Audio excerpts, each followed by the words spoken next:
tuna hian Sunday ni somni July ni somni ania Darli le Chandre Thailand Darli le Chandre ni na hian food civil supply and consumer affairs kota kanom me ka zo feta petrol and diesel lawan ni malak tumin hai kanin tarpet petani hi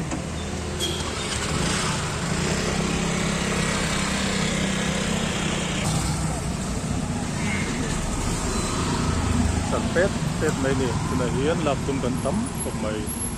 post office zone kan na thleng lo ni ai apex bank he lai ni ya ai dc bulbung